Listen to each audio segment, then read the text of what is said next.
In the very first sentence of the Bible, God introduces himself with a name that is mysteriously both plural and singular at the same time. This isn't a grammatical error or a translation glitch. It's a revelation that the God of the universe isn't a solitary monarch sitting alone in the dark. He is an eternal community of love, one that was designing a place for you before the world even began. Welcome to the channel. Today, we're looking at a mystery that hides in plain sight within the first few pages of the Hebrew Scriptures. When we think of God, we often imagine a one power, one mind, one entity.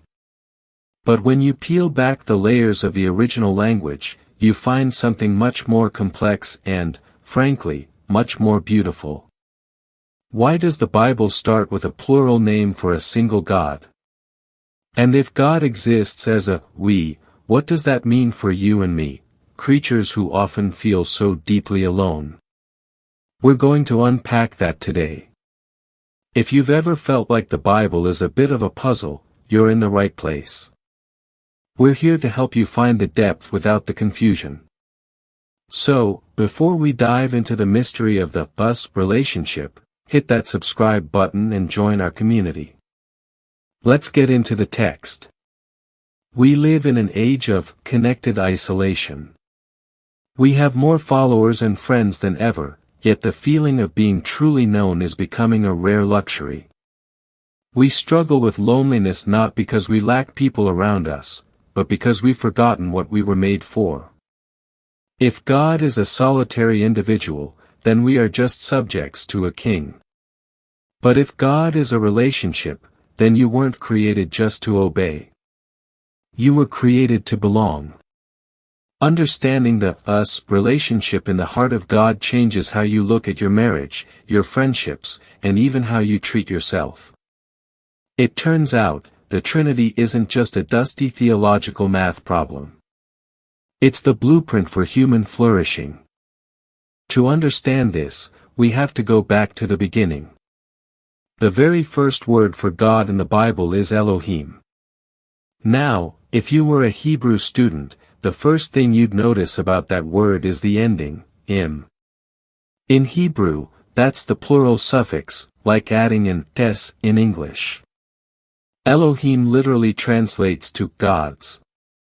But here's the twist: throughout the Old Testament, when Elohim speaks or acts, the verbs are singular. It's like saying, the family is eating. The group is many, but the movement is one. This isn't a mistake. It's a hint. Right from the jump, the Bible is signaling that the Creator is a unity of persons. This wasn't a later, Christian invention, from the New Testament, it was baked into the soil of the Torah thousands of years earlier. Let's look at the moment where this plural nature becomes explicit. In Genesis 1 verse 26, we reach the climax of the creation story. God has made the light, the stars, the seas, and the animals. But then, he pauses.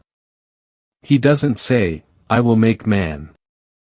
Instead, the text says, Then God said, Let us make mankind in our image, in our likeness. Who is the us? Some scholars used to say God was talking to angels. But angels didn't create the world, and we aren't made in the image of angels. Others say it's a royal we, like a king might use today. But that's a modern European concept, not an ancient Near Eastern one.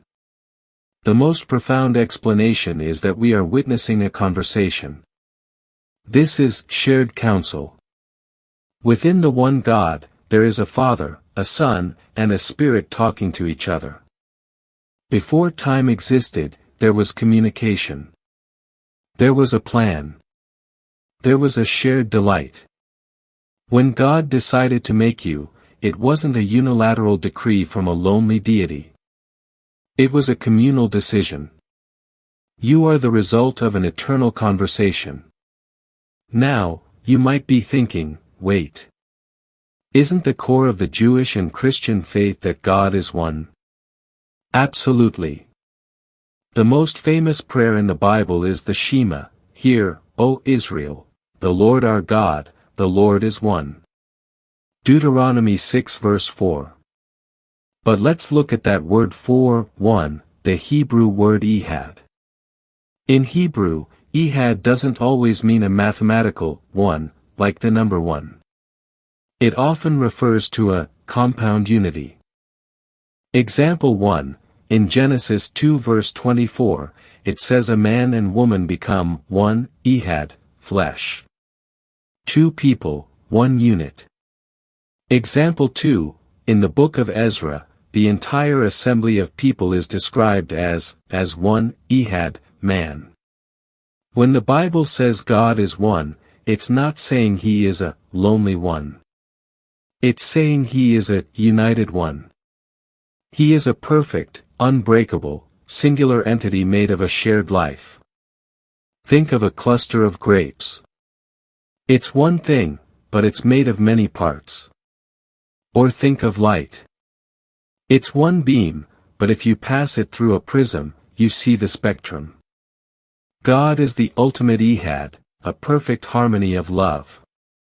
This brings us to a beautiful realization: why does it matter that God is a we? Because the Bible tells us that God is love, 1 John 4 verse 8. Not just that God has love or God shows love, but that his very essence is love. Think about that. For love to exist, you need three things. 1. A lover. 2. A beloved. 3. The spirit of love between them. If God were a solitary, single person, he couldn't have been love before he created the world. He would have had to create us just so he'd have someone to love. That would make God needy. It would make us the missing piece of his happiness. But if God is a Trinity, the Father loving the Son loving the Father, through the Spirit, then God has been experiencing perfect, overflowing love for all eternity. He didn't create you because he was lonely. He created you because his love was so full it wanted to invite someone else into the party. You aren't a necessity, you are a guest of honor. So, what does this mean for your Tuesday morning? If you are made in the image of a relational God, it means you are not designed for isolation. We often think of self-sufficiency as the ultimate goal. We want to be self-made, independent, and unburdened. But the us relationship of God tells a different story. If God himself, the most powerful being in existence, exists in a state of mutual giving and receiving, then needing other people isn't a sign of weakness. It's a sign of your divinity. When you sacrifice for a friend, when you listen to a spouse, when you work in a team to build something good, you are echoing the nature of the Creator. You are most like God not when you are standing alone on a mountain, but when you are in a healthy, loving community. It also means that your desire to be known, that deep ache we all have for someone to truly get us, is a homing beacon. It's pointing you back to the us who made you. God is not a me. God is a we. The opening plural of the Bible isn't just a grammar lesson, it's an invitation. It tells us that the universe is built on a foundation of relationship. It tells us that love isn't something God does, it's who he is. When you look in the mirror, remember, you weren't made by a lonely God to be a lonely person. You were made by a community, to live in community, and to eventually be welcomed into the greatest community of all.